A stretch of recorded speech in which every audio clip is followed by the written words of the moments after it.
We live in a world of relentless change. Huge migrations of people to new megacities, filling soaring skyscrapers and vast slums. Ravenous appetites for fuel and food, unpredictable climate change. And all this in a world where the population is still growing. Should we be worried? Should we be scared? How to make sense of it all?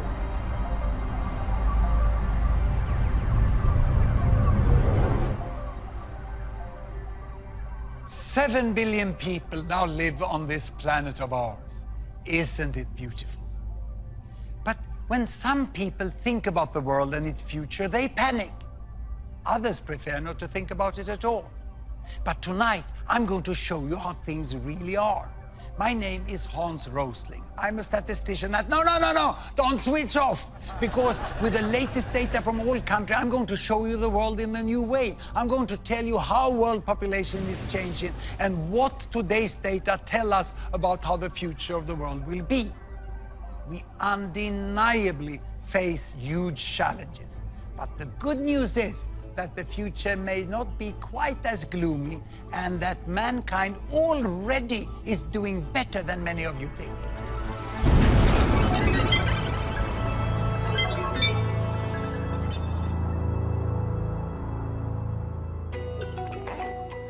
Babies, each one a blessing. But many people think population growth is out of control. Some even talk of a population bomb. Are they right? So where are we with population today, and how did we get here? I'm going to tell you a story about everyone who ever lived. Well, at least during the last some 1,000 years. Here we go. I give you 2 axes. This is time in years, and this one here is world population in billions. In the year 10,000 BC, when the first people were becoming farmers, then the archaeologists estimate that the world population was only 10 million.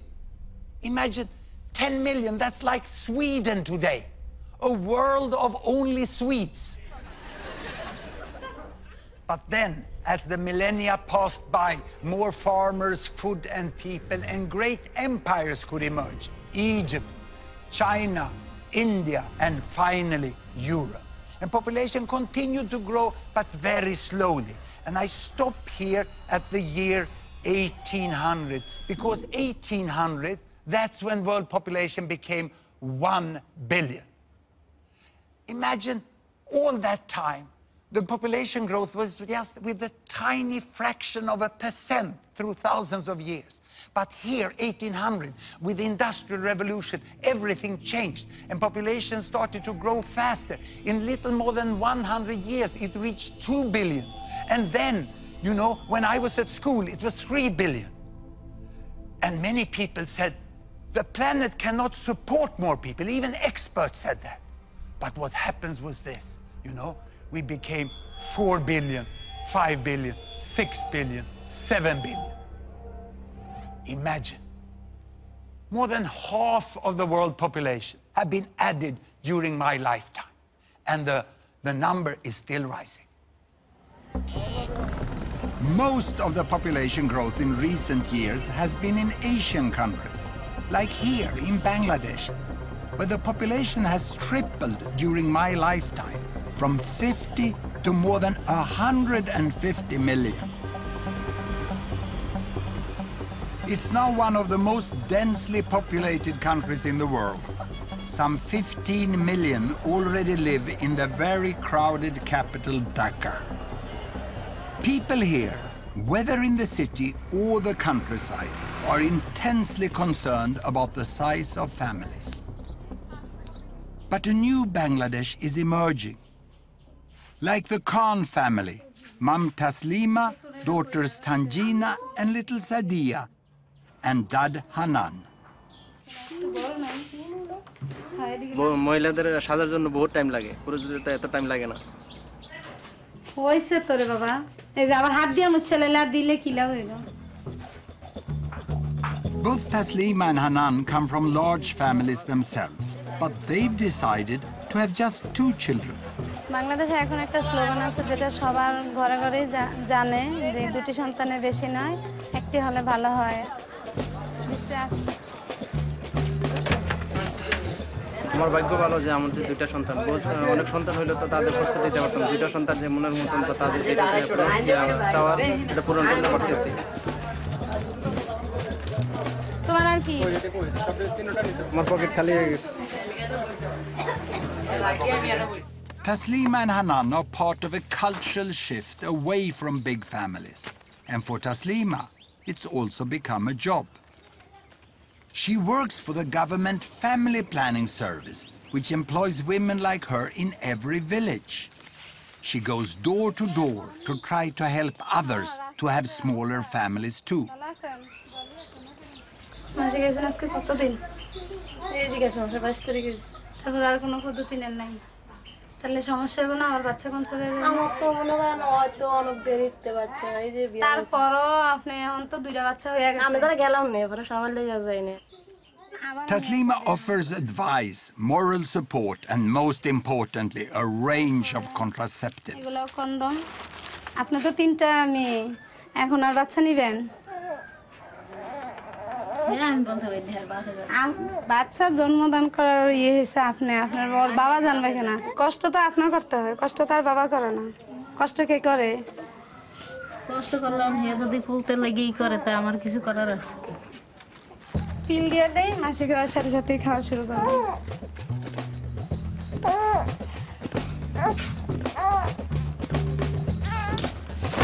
যে অনেক যারা একটু কম শিক্ষিত এরা বুঝতে চায় না, বুঝাতে হয়, অনেক সময় লাগে এই আর কি। So how successful has Taslima and Bangladesh been in reducing fertility rate? That is, number of babies born per woman. In Sweden, we set up Gapminder Foundation to make the world's data available in a way that everyone can understand. So I can show you the situation in Bangladesh and what has happened. Here, a horizontal axis, babies per woman, all the way from 1 to 2 to 7 to 8. And here, a vertical axis, that is lifespan, life expectancy, how many years a newborn can expect to live, from 30 all the way up to 90. Now, we start in 1972, a very important year for Bangladesh, the first full year of independence. That year, Bangladesh was over there, and they had on average 7 babies per woman, and lifespan was less than 50 years. So what has happened after independence? Have life become longer in Bangladesh? Have children become fewer? Here is the data. I start Bangladesh. Indeed, you know, life is getting longer and babies fewer, 6, 5, and life even longer, 4, 3, and they land now almost to 2. It's 2.2, and the lifespan is 70. It's absolutely amazing. In 40 years, Bangladesh have gone from 7, 6, 5, 4, 3, 2. It's a miracle that has happened in Bangladesh. But is it only in Bangladesh? Well, I'll show you the whole world. I will go back 50 years in time to 1963. Here are all the countries. And these green ones is America, North and South. The yellow ones is Europe, East and West. And blue is Africa, North and South of the Sahara. And red is Asia, and we include Australia and New Zealand. The size of the bubble show the size of the population. Look, the big ones over there is China and India, and Bangladesh is just behind. In 1963, the average number of babies born per woman in the world was 5. But it was a divided world. Can you see that? These countries over here, the developed countries, they had small families and long lives. And then there were the developing countries over here, and they had large families and short lives, and very few were in between. But now we'll see what has happened. I start the world. Here we go. And you can see that China is getting, the big bubble is getting to better health, and then they start family planning, they move along to smaller families, and the big green, look at Mexico. Mexico is coming there, and this is Brazil also, the green in Latin America, and here India is following. India is following. The big red bubbles are Asian countries going this way. Many Africans are still with many babies born per woman, and then Bangladesh over there overtakes India on its way to the small family, and now almost all go up to this bubble. Even Africa now starts to move. Ooh, that was the earthquake in Haiti. And now everyone ends up there. What a change we have. Today, you know, in the world, the average is 2.5. Imagine, you know, it used to be 50 years ago, 5. And the world has changed. The average number of babies born per woman have gone from 5 to 2.5. And it's still decreasing. What a big change. People would think that Bangladesh and countries like that is some sort of epicenter of a population bomb. They couldn't be more wrong. To me, health workers like Mrs. Taslima and their colleagues, who have taken their countries from this side all over in a few decades to much better health and small families, they are the heroes of our time. It's an amazing change that has happened. We no longer live in a divided world. But how much do people know about this amazing change? At Gapminder, we not only show data, we also measure how much people know or don't know about the world. So we did a first survey in Sweden. The results were depressing. So we did our second survey in Britain. And we had high hopes because the British have been all over the place, you know. So we thought we would get good results here. The first question we asked was, how many babies do women have on average in Bangladesh? And we gave 4 alternatives: 2.5, 3.5, 4.5, or 5.5. This is the result of the British survey.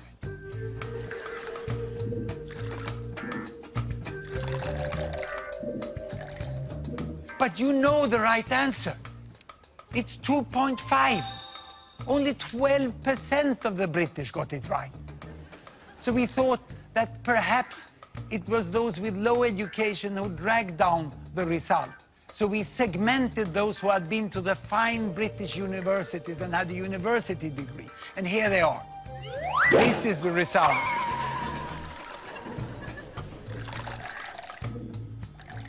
If anything, worse. So now you may conclude that the British lack knowledge about the world. What if I would have asked this chap and his friends? I would have written the different answers on bananas and let them pick 1 banana each, you know.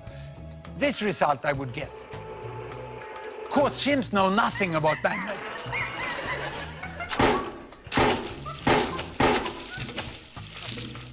But by pure random, they will pick twice as many correct answers as the British.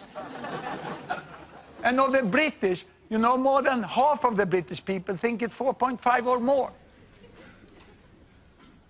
The problem here is not lack of knowledge, it's preconceived ideas. The British cannot even imagine, cannot even guess that women in Bangladesh have 2.5, and you know it's really 2.2 already. This is what the Brits don't know, that Taslima and her family are the norm in Bangladesh today, the most common family size.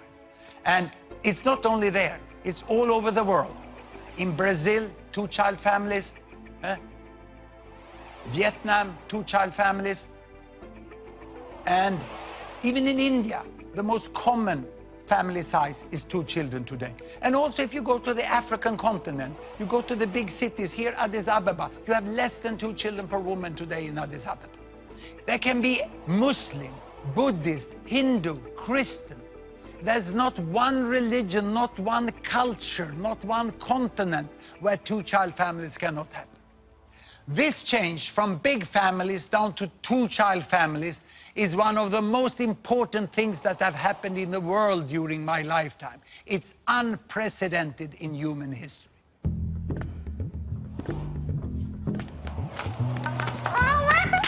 Here we are, back in Bangladesh. Let's find the reasons behind this historic and continuing shift from large to small families. Almost all girls in Muslim Bangladesh, like 15-year-old Tanjina, go to school today.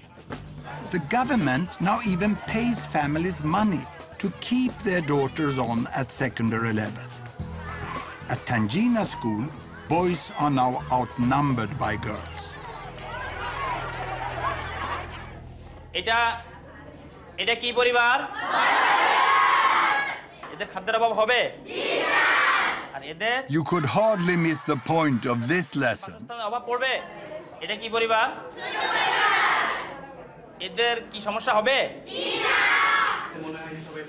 Education is effective, and there are also new opportunities for Bangladeshi women.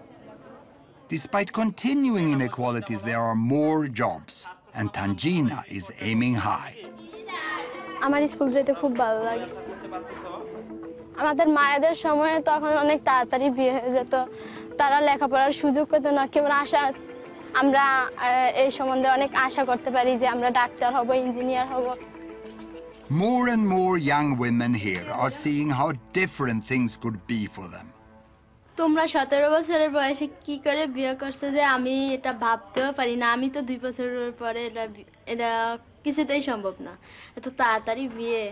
তখন বুঝি নেই, ভুল করছি। এখন তো মানুষ ভুল করে না। তো তোমার কত বছরে তোমার চিন্তা ধরো যে বিয়ে শাদীর চিন্তা ভাবনা? 25 বছর। পড়াশোনা শেষ করে একটা চাকরি, ডাক্তার হয়ে তারপরে। ভালো বুদ্ধি আছে তোমার। ভালো বুদ্ধি আছে। It's wonderful to see Taslima so full of hope for a bright future for her 2 daughters. But one essential transformation underpins the change in Bangladesh. It's a dramatic improvement in child survival.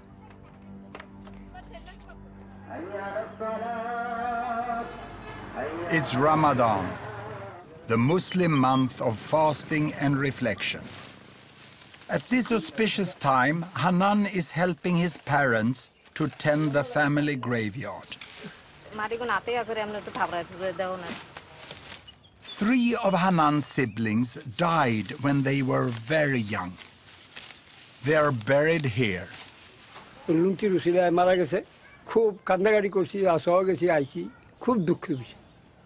ব্যবস্থা থাকতো, doctor থাকতো, তো চিকিৎসা করলে একটু তো বাস মনে পড়ে না। আমি যতদিন বাইছে তো একদিন মনে পড়বো না আমার। Back when Hanan's parents were a young couple, 1 in 5 children in Bangladesh died before they reached 5 years of age. All families lived with a constant fear of losing 1 or more children. আছে বাস আরেকজন হইছে টুক করে মারা গেছে, তারপরে অনেক একটা বাচ্চাই হয়, তাহলে আবার নাও এইভাবে বের থেকে এগুলি হয়েছে আর কি।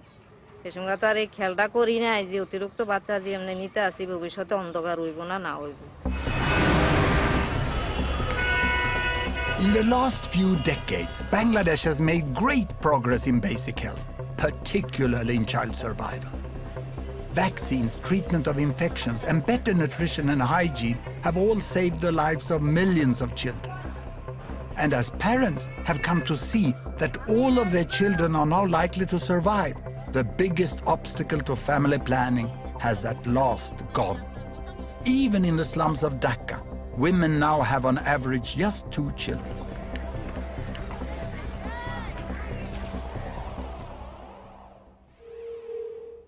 Child survival drives everything. Let's go back into history. Why did the world population grow so slowly before 1800?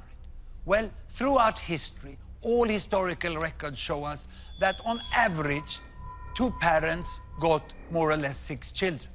But that looks as a very fast population growth. So why didn't it grow? Because 1, 2, 3, 4 of the children died before growing up to become parents themselves. People in the past never lived in ecological balance with nature. They died in ecological balance with nature. It was utterly tragic. But with the Industrial Revolution, this changed. Better wages, more food, tapped water, better sanitation, soap, medical advances, you know. So why did then, from all these advances, why did population grow? Was it because they got more children? No. 1963, that year when I was at school, actually the number of children per woman had decreased a little in the world to 5. And the reason for the fast population growth was the improved child survival. 4 survived at that time. But still, 1 out of 5 died. That was still terrible. So it's only in the recent decades that most of the countries have taken big leap forwards in child survival and in family planning, so that we are now approaching the new balance. And it's a nice balance. 2 parents on average get 2 children that survive. We have families in a very happy balance. This is the most normal family situation in the world today. And what does this mean for the future here? I will show you the projection, the best projection into the future from the finest demographers we have at the Population Division of the United Nations. And it looks like this. It's going to continue first up to 8, and then it goes up to 9, and then it goes here. But see, it's slowing down, it's slowing down. By the end of the century, it's becoming more flat there. And if I do a close-up on this, you can see that we are expecting a slowing down and the end of fast population growth. But of course, this is a projection that has a certain degree of uncertainty. But we are sure that we are at the end of fast population growth within this century. It's all due to a remarkable effect of the falling fertility rate. Look here, if we go back into this. I'll show this by showing you the number of children in the world. The number of children from 0 to 15 years of age. Here they come. Look, the number of children there increased slowly, and then also it increased rapidly. So by the turn of the century here, there were 2 billion children in the world. And to me, that was an important year, because that was when Doris was born. That's my first grandchild. And she was born at a very special time for children in the world, you know, because the specialists, the demographers, estimate that from this year, the number of children in the world will continue like this. It will not increase any longer. By the end of the century, we will still have 2 billion children in the world. When Doris was born is when the world entered into the age of peak child. The number of children are not increasing. Now, this will confuse you, because how can then the total population grow like this if the children doesn't increase? Where will all these adults come from?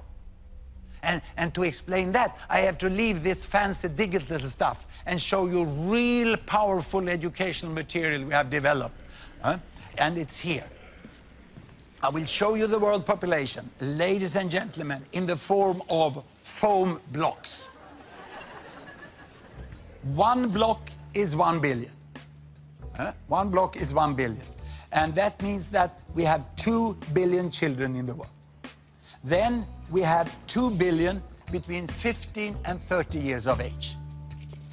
These are rounded numbers. We have 1 billion 30 to 45. We have 1 billion 45 to 60. And then we have my block, 60 years and older. We are here on top. This is the world population today. And you can see that there are 3 billions missing, like here. Only few of them are missing because they have died. Most of them are missing because they were never born.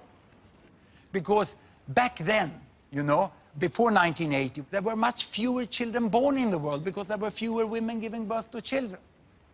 So this is what we have today. Now, what will happen in the future? Do you know what happens to old people like me? They die. Yes. There was someone here who works in hospitals. Yeah? So they die. The rest, they grow 15 years older and have 2 billion children. These ones are now old, time to die. And then these ones grow 15 years older and they have 2 billion children. This one die, and the rest grow 15 years older and have 2 billion children. And without increasing the number of children, without increasing the length of life, we have 3 billion people more by this big inevitable fill-up of adults, which will happen just when the large young generations grow up. Now, there's one more detail, which is good news for the older ones here, like me, that it's estimated that the old people will live a little longer. So we have to add 1 billion more for the old here on the top.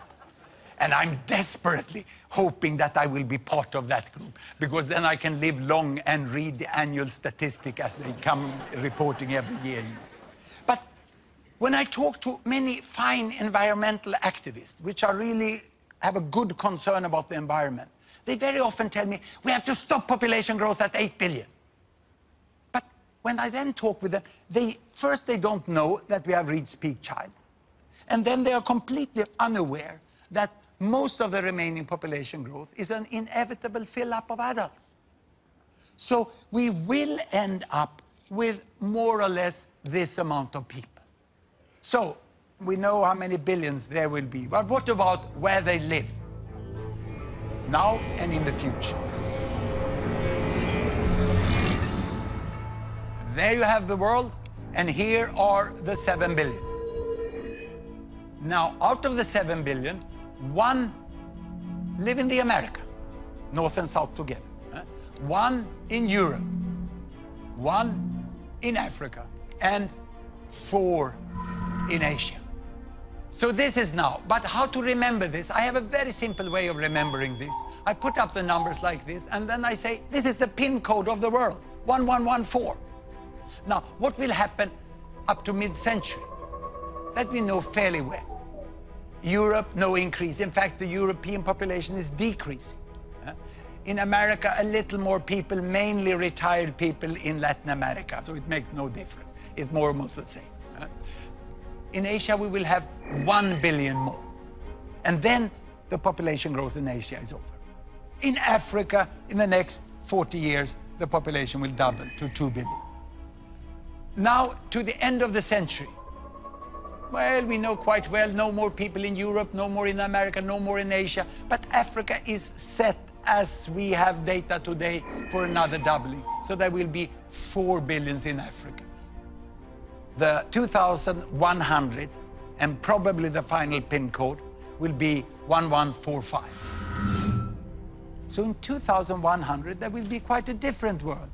The people who live in what I call the Old West, in West Europe and North America, will by then be less than 10% of the world population. 80% of the world population will be living in Asia and Africa. But will there be resources enough to sustain them? Well, this will be a huge challenge, and nothing will come automatically. But my take is that it is possible for all these billions to live well together.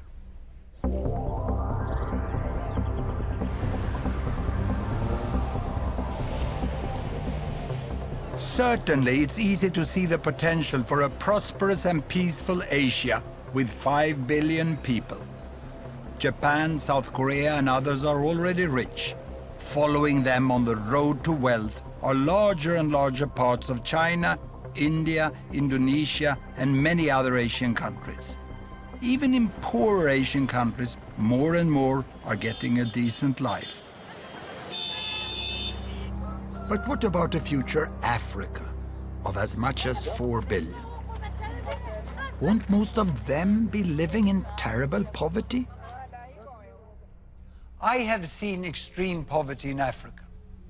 30 years ago, I spent the 2 most intense years of my life working as medical doctor in one of the poorest countries, Mozambique, on the east coast of Africa.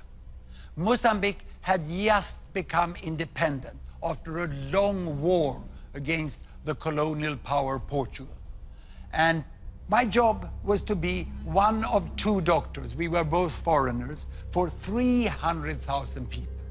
And this was the hospital. My wife was also there working as a midwife.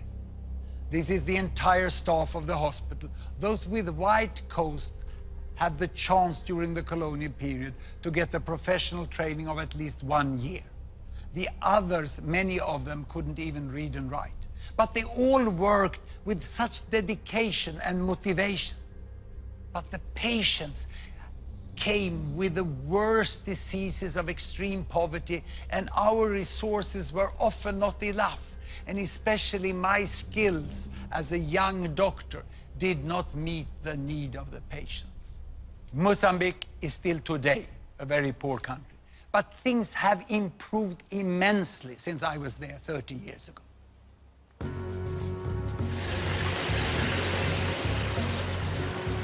For a start, there's now a brand new hospital in the town where I worked 30 years ago. The new, much bigger hospital has 15 doctors, and 11 of them are Mozambicans. All the staff are now well trained. The director of the hospital is Dr. Kashimo, the obstetrician. Tudo indica que estamos perante uma gravidez gemelar. The transformation here is amazing to me. Temos o serviço de urgência, de pediatria e cirurgia e ortopedia. Hoje temos grandes laboratórios, as farmácias que funcionam 24 horas. They routinely save women in childbirth with cesareans, something that was impossible when I was there. Isso hoje em dia nós é possível fazermos cá, com uma equipa que está formada e com um bloco operatório com essas condições, que está equipado igual que um bloco operatório que está em qualquer lugar do mundo. Everything has improved so much. Those born in Mozambique today should have a much brighter future.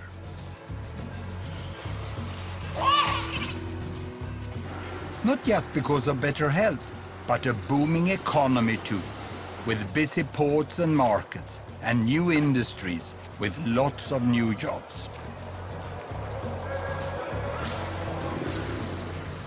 I know you might be thinking that this good news is just about cities and towns. And it's true. The worst challenge is in the rural areas where most people live. But things are changing here too. Deep in rural northern Mozambique lies the district of Mogovolas. This is home for Olivia, Andre, and their young family. Like so many other poor people in the world, Olivia and Andre are farmers, reliant on what they grow for what they eat.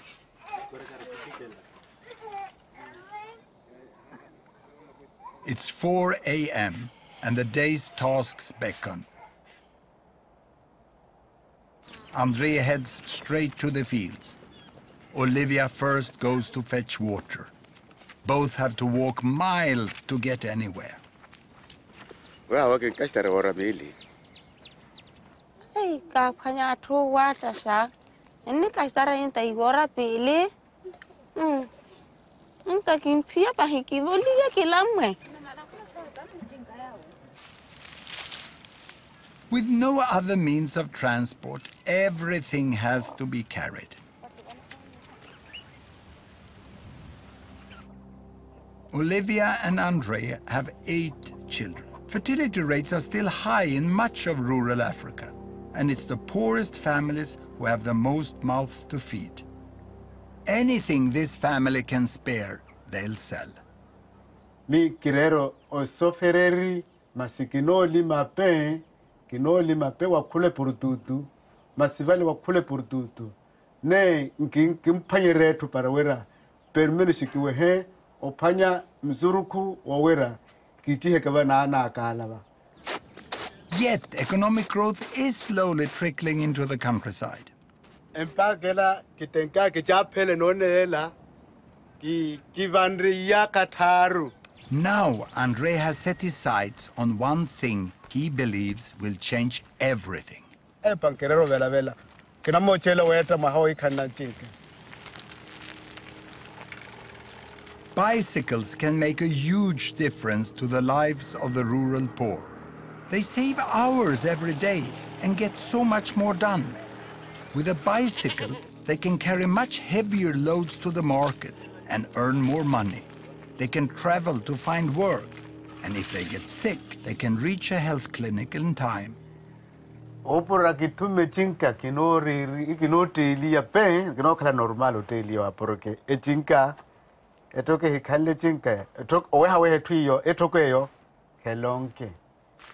Andre and Olivia have been putting money away for 2 years. They haven't quite enough yet.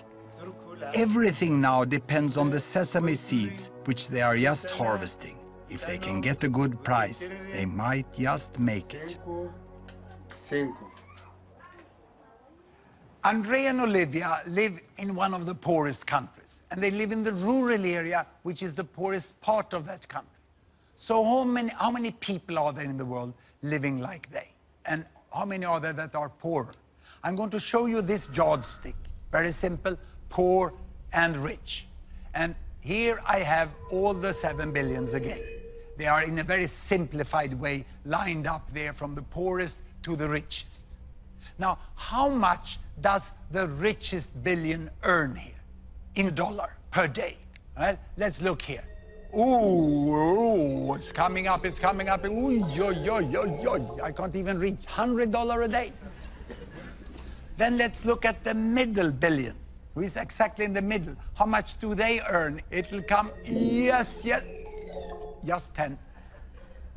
And then I go over here to the poorest billion. How much do they get? Well,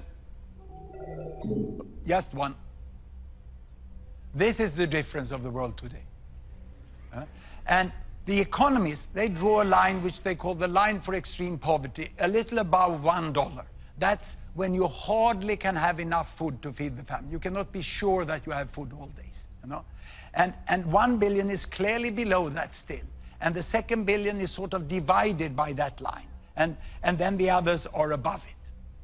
Now, the poorest people, they can hardly afford to buy shoes. And when they get shoes, the next thing they will save for is bicycle. This is where Andre and Olivia is. And after bicycle, you will go for the motorbike. And then after the motorbike, it's the car. And I remember when my family got the first car. It was a small gray Volkswagen. The first thing we did was to go to Norway on holiday, because Norway is so much more beautiful than Sweden. It was a fantastic trip.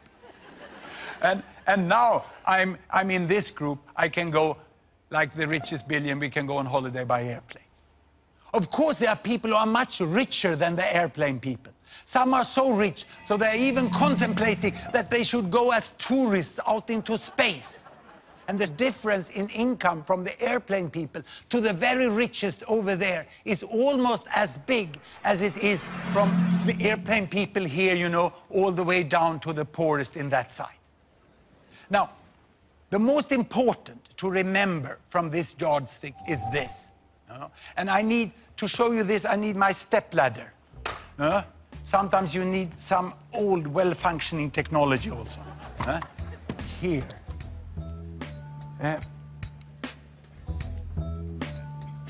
I can only reach up. Here they are. Now I'm at the top. The problem for us living on $100 a day is that when we look down on those who have $10 or $1, they look equally poor. We can't see the difference. It looks as if everyone is living on the same amount of money. And they say, oh, they are all poor. No, I can assure you, because I've met and talked with people who live down here, and I can assure you that the people down here, they know very well how much better life would be if they would move from $1 to $10, 10 times as much income. This is a huge difference, you know. And to understand this, this is what Olivia and Andre is trying to do now. Each little step they take along this line here, you know, from the shoes towards the bicycle, small as it may seem from far distance, make a huge difference in their life. And if Andre and Olivia would get that bicycle, it would speed them along to better life and better wealth up in this end. Today, Andre and Olivia are preparing to sell the sesame crop they've been growing for many months. Asintano va, o cala un poco normale, only tuma 40, 45. But Andre and Olivia will have to be careful if they are to get paid the proper price. No kala no shuti hi atwale, to kwale venda ya ro kunyale iwe. Vale ipalansa za vale water wanoro vale zolikana. Ahana tukwa kashininya le vanzuela yavo. Akora pizzari 10 kilo. Vale nro kuma balansa vale hiyo ni pizza ndri. Balansa hu. Enro kuma vale 30 awoito. Andre is going to do the selling. And for the last time, he hopes, he has to get help to transport the crop to market. Andre now needs to keep his wits about him. Hey, amigo. The deal is done, and Andre is happy with the price he's got.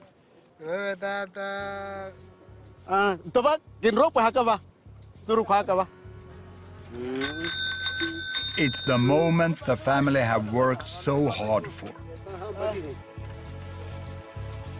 Hola. Yaroa. Hola. Yaroa.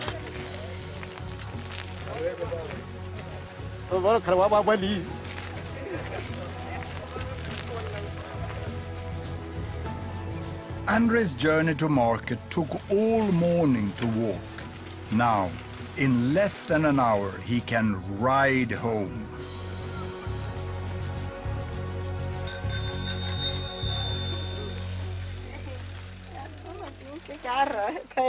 Naka tapeke ko tume chinkela marka. Lima wanguno. Oh tume chinka naka tapeleke. The bicycle is put to use at once. The children fetch water with it. Andrea carries more crops to the market.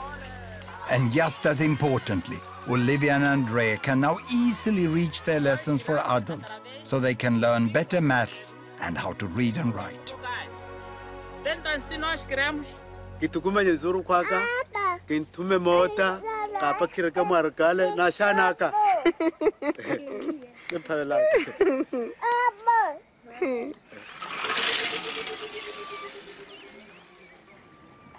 It's so great to see Olivia and Andrea pedaling their way out of extreme poverty. And they use the bicycle to go to literacy classes. Education is so important for the progress of people and nations. But how many know what has really happened with education in the world? Time for the Great British Ignorance Survey again. Here we go. We asked what % of adults in the world today are literate, can read and write. Can I ask the audience? How many guess 20%? Hands up. 40%? 60%? And 80%? This is the result of the British sample.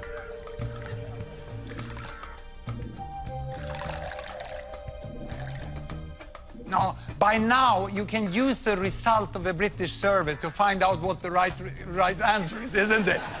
Of course, it's 80% that is the right answer. At least you were clearly better than the British average. Just 80% of the population in the world can read and write today. Literacy is 80%. Actually, the last figure is a little higher. So if I would have compared that with the chimps again, you know? So it's once more, you only get random results from the chimps. But you get 3 times as many correct answers than you get from the British. And now, the university people. Perhaps they know this, or even worse. What on earth are they teaching at British universities? The common view about the world is outdated with several decades. The media have missed to communicate it. But perhaps this is because the world is changing so fast.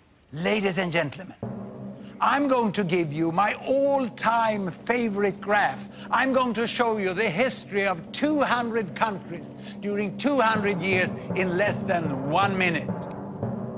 I have an axis for income. I have an axis for lifespan.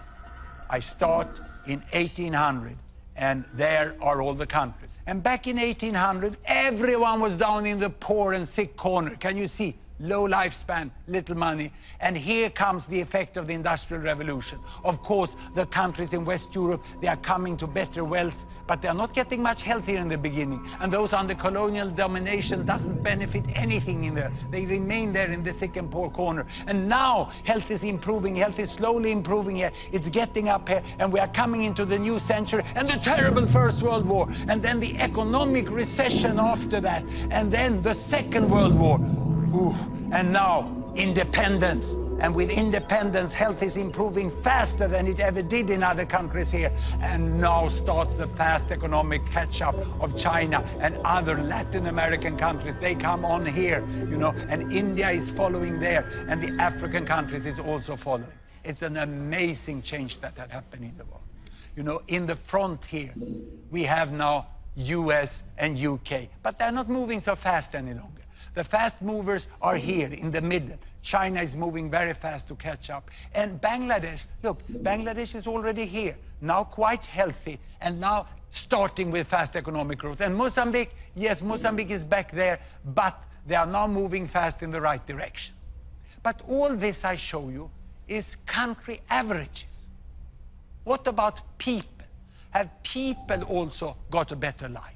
I'm now going to show you something which makes me very excited as a statistician. I'm going to show you income distribution, the difference between people.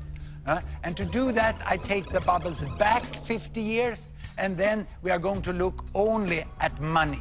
And to do that, we have to expand and adjust the axis, because the richest is so rich and the poorest is so poor. So this will be a bigger difference than between the countries. And what we do now is that we let the country fall down here, this is United States, and spread to show the range within the country. And I take down all the countries in the Americas. And now you can see from the richest person to the poorest person. And the height here shows you how many there are on each income level. And now let's take down Europe. And on top of that, I'm going to put Africa. And finally, the region with most people, on top of everything, Asia. Now, in 1963, the world was constituted by two humps. First, the richest hump. It's like a camel, isn't it? The first hump here with the richest is mainly Europe and the Americas. And the poorest hump over here is mainly Asia and Africa. And the poverty line was there. Can you see how many people there were in extreme poverty 50 years ago? And most of them were in Asia, and people were saying Asia will never get out of poverty. Exactly as some people are still saying about Africa today. Now, what has happened? I start the world, and you can see that many people are born into poverty here, but Asia goes towards higher income, and 1 billion goes out of extreme poverty this way, and the whole shape of the world changed, and the camel is dead. It's reborn as a dromedary. And what you can see here, you know, is the variation from the richest, that is most people in the middle. And there's a much smaller proportion of the world now in extreme poverty. But be careful, it's still a lot of people, more than 1 billion people in extreme poverty. Now the question is, can this move out of extreme poverty now continue for those in Africa and even for the new billions in Africa? I think it's possible, even probable, that most countries in Africa will rise out of poverty too.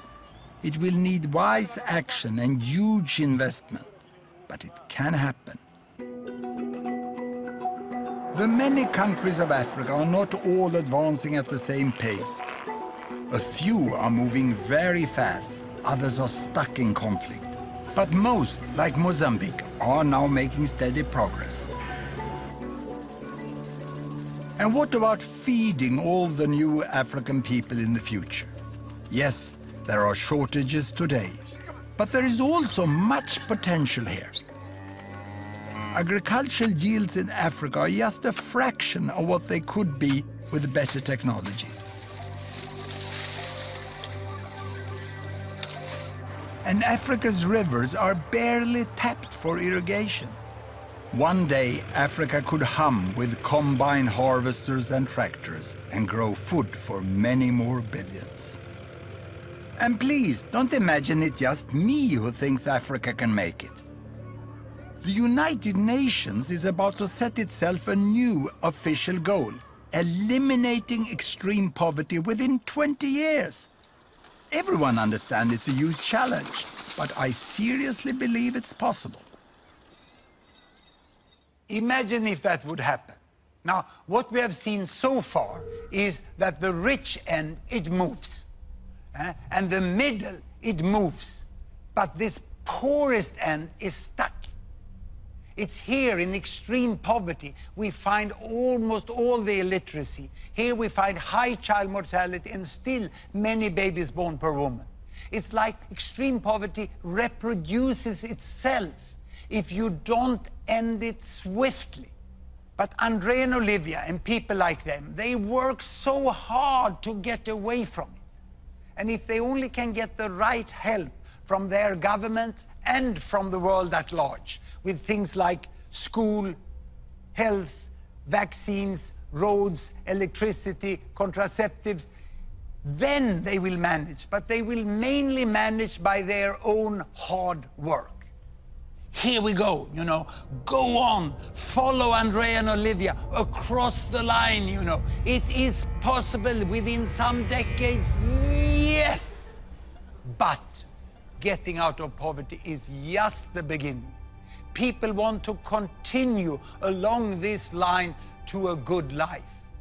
But what does a good life mean?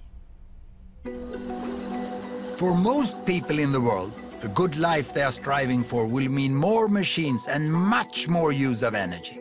So there's a problem, because all this adds to one of the great threats for the future, severe climate change. 80% of the energy the world uses is still fossil fuels. And the science shows that the climate may change dramatically in the future because of the carbon dioxide emission from continuing to burn all these fossil fuels. I'm not the best person to tell you how bad climate change will be, nor am I a specialist on how to prevent it. What I can do is to show you data to make you understand who is the one that emits the carbon dioxide. I will show this. You remember the yardstick from the poorest billion to the richest billion, from the one who hardly can afford shoes to the one who fly with airplanes. Now, this shows the total amount of fossil fuel used in the world during 1 year. Coal, oil, and natural gas. And it represents more or less the total emission of carbon dioxide. Now, how much of that is used by the richest billion? Half of it. Now, the second richest billion, half of what's left. Then you understand what the third use. Half of what's left. And the others use hardly anything. This is rounded numbers, but it clearly shows, you know, that almost all the fossil fuel is used here by the 1, 2, 3 richest billions. More than 85% they use. Now, the richest billion here at least have stopped increasing, but we are yet to see whether they will decrease. And in the coming decades, it's the economic growth of these two that will increase the fossil fuel use and the carbon dioxide emission. Even if these ones over here come out of extreme poverty and get richer all the way to the motorbike, that doesn't contribute much to the emission of carbon dioxide.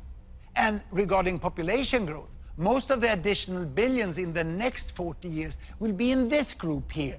But still, if you ask people in the richest end, they seem to get everything wrong. They look down on the world from their very high emission, and then they say, oh, those over there, you cannot live like us. You will destroy the planet. You see, I find the argument from the people here catching up to be much more correct than logic. They say, who are you to tell us that we can't live like you? You better change first if you want us to do it differently. There are many essentials to having a good life that billions in the world do not yet have. Andrea's village and house, and so many like them, don't even have electricity. Mozambique has huge coal reserves. And if it and the other poorest countries build affordable new power stations burning coal for electricity and industry, I don't think anyone who emits more carbon should interfere. Now, what I'm going to do is ask you 2 questions that I often ask my Swedish students. The first one is this: how many of you have not traveled by an airplane this year? Quite a few can do without flying. So the next question is, how many of you have stayed away from washing machines and you have hand washed all bed sheets, clothes and laundry during the last year? I thought so. No one. Everyone who can afford use washing machine, even the hardcore in the environmental movement. And I still remember the day when my family got the washing machine. It was the 1st of November, 1952. Grandma was invited to be the first to load the machine. She had hand washed her entire life for a family of 9. And when she loaded the machine, she sat down on a footstool and she watched the entire program during 1 hour. She was absolutely mesmerized. For my mother, it also meant a lot of more free time to do other things. She could read books for me. I think that's what made me professor. No wonder we said, thank you, steel mill, thank you, washing powder factory, thank you, electrical power station. Now, when thinking about where all this leaves us, I have just one little humble advice to you. Beside everything else, look at the data. Look at the facts about the world, and you will see where we are today and how we can move forwards with all these billions on our wonderful planet. The challenge of extreme poverty have been greatly reduced, and it's for the first time in history within our power to end it for good. The challenge of population growth is in fact already being solved. The number of children have stopped growing. And for the challenge of climate change, we can still avoid the worst. But that requires that the richest, as soon as possible, find a way to set their use of resources and energy at a level that step by step can be shared by 10 billions or 11 billions by the end of this century. I've never called myself an optimist. But I do say I'm a possibilist.